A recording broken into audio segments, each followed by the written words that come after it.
Hello guys! Welcome to my guys! So ngayon guys is another luto na naman tayo guys. So ngayon sasabawan ko na naman guys yung utak ko guys kasi after ng munggo guys, ito naman yung lulutuin ko. After nun is mga 2 days yata hindi ako ulit kumain ng gulay guys. So ngayon kakain na naman ako ng hindi naman gulay ngayon yung kakainin ko guys is isda na may sabaw. So, sabawan ulit natin guys yung utak natin, no? Nanunuyo daw. Kasi summer nga dito guys. At saka, water crisis dito sa India. So, sabawan natin yung utak natin kahit mahal-mahal yung tubig. So, meron ako ditong hiniwa na kamatis guys. Tapos, yung sibuyas. So, pagpasensyahan nyo na yung hiwa ng sibuyas at saka kamatis kasi parang hiniwa yan ng dragon na. Dragon talaga. So, buhos lang natin dito guys. Pakuluan natin siya. Ayan. Papakuluan natin muna siya bago natin isalang yung ating isda. Actually, bumili ako guys ng yellowfin. Yellowfin na tuna. Napakamahal guys. So actually ito guys siya oh. Ito oh. 290 is ilang grams lang ito? 290 grams tapos wala yata nakalagay guys kung ilang presyo. Kung magkano yung presyo niya. So parang 8 pieces yata ito guys. So ngayon, kasi madiskarte ako guys, ngayon yung ginawa ko is hiniwa-hiwa ko na siya. Tapos ito na siya guys. So isasalang ko lang siya. Siguro mga 2 kainan ko to guys. Hanggang mamayang gabi. So direkta na ako lunch guys. Hindi na ako breakfast para tipid. Tipid talaga. At diet ang person. Kunwari daw diet siya guys. Pero ang totoo hindi naman talaga. So, tatakpan ko muna itong aking pinapakuluan.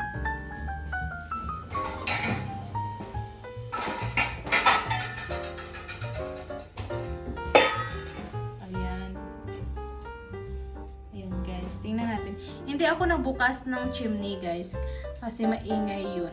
Kapabuksan ko siya. So, huwag natin muna siyang buksan. So, antayin lang natin na kumulo yung tubig. Tsaka ilagay natin yung isda. Actually, meron ako ditong malunggay guys na parang pasira na siya. Pero, hindi ko siya totally kakainin lahat. Kasi pasira na siya. Parang, kukunin ko lang yung katas niya guys. Para, para may laman naman yung utak kong tuyo. Yung utak ko talagang tuyo. Para may makuha pa rin tayong mga vitamins diyan sa malunggay kahit ilang linggo na yan guys sa ref. Pero hindi pa naman siya sira, pero may mga part lang ng malunggay na lamog-lamog na. So yun yung tinanggal ko. So parang naririnig ko guys is kumukulo na siya. So buksan natin. Ayan. Diba? Lagyan natin ng asin. Tapos magic sarap. Wait lang.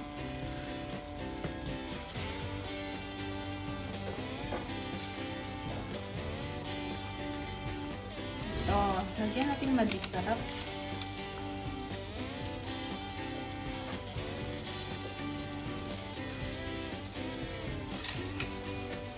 Ngayon, konting halo-halo lang muna tayo guys. Halo-haloin natin konti.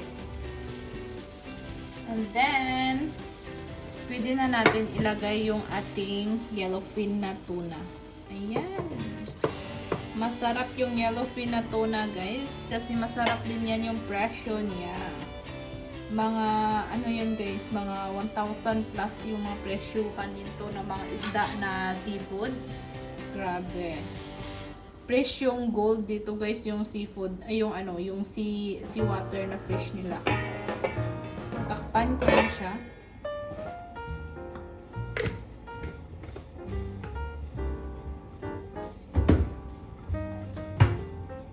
So ayan ayan na yung ating isda. So ngayon ilalagay ko naman yung malunggay, guys. Ayan. Kasi gusto ko may sabaw. Ayan. Sabawan natin yung utak natin para gumana. Ha? Gumana talaga. Hindi ko naman to, guys, actually kakainin talaga yung lahat ng malunggay na to. Parang kukunin ko na lang, guys, yung katas niya.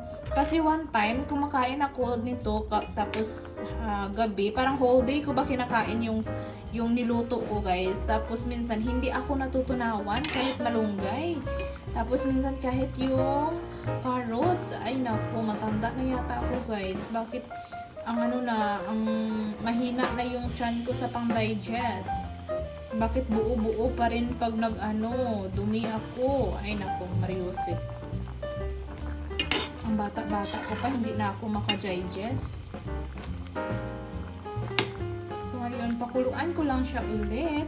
So, of course, Pinoy tayo. So, tikman natin yung kanyang, yung kanyang lasa.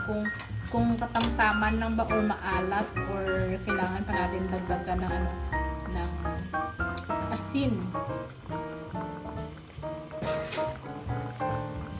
Of course, yung mga Pinoy kasi for the tikim yan.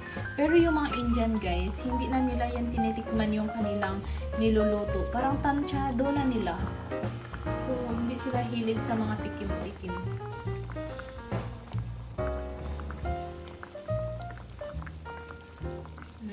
Masarap naman siya, guys.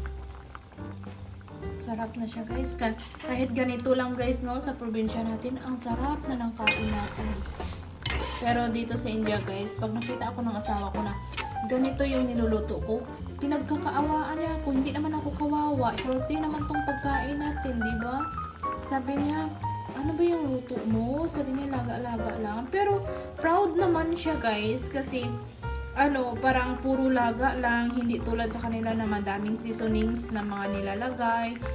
Every luto talaga nila, guys, hindi talaga yung mawawala, mantika. Parang main ingredients talaga yata nila, guys, pag magluto is mantika. Oh my gulay. So, ako naman hindi ako mahilig sa mga mamantika. Kasi ako yung tipo, guys, na tao na hindi ako nagda-digest every day. So, yun yung mahirap sa akin. Bloated ako. So, hindi ako kumakain ng oily food na araw-araw na continuously. Kasi nagiging oily din yung mukha ko. Imbis na i-digest ko siya, pumupunta siya, guys, sa mukha ko. Nagmamantika yung mukha ko. Pagising ko sa umaga, ay sus, marami na akong pwedeng salukin na mantika, guys, sa mukha ko. Ay, nako. So, ito na nga, guys, malapit na siya. Ayan. Ayaw ko siyang i-overcook, guys, kasi pangit na to kapag overcook, matigas siya. So, one time, pinaluto ko yung asawa ko ng tempura. Ang coating ng tempura niya, guys, humiwalay sa may hipon. Hindi ko alam kung paano niya ginawa. Humiwalay yung coating ng ng tempura niya sa hipon. Tapos, in-overcook niya yata. Parang chewy na siya, guys. Kasi dito kasi sa India, hindi talaga sila, guys, hilig sa mga half-cook or katamtaman lang na luto. Ang gusto talaga nila, guys, kahit sa gulay, pagkain man yan. Kung ano mang pagkain niya, guys, overcook talaga siya, guys. So, one time, nagluto ako, tapos nag-live ako, no? Sabi nila, parang luto naman na yan, lamog-lamog na. Pero para sa kanila kasi dito, guys, is hindi pa yun talaga siya luto. So, kailangan talaga yung magluto ka ng gulay nila dito, yung pagnguya mo, diretso lunok na kasi sobrang lambot na, guys. Ganun sila magluto. Yung parang wala ka na dun makukuha, guys, na ng mga vitamins, 'di ba, kapag overcook na. Sa atin naman, hindi naman tayo masyadong nag-o-overcook kasi yung vitamins is andun, 'di ba? Sa kanila kasi overcook na, sanay kasi silang ganun, guys. Pero kahit magluluto ako, guys, na feeling ko na luto na, guys, yung niluluto kong pagkain na mga Indian food, sasabihin niya ng asawa ko is hindi pa daw luto.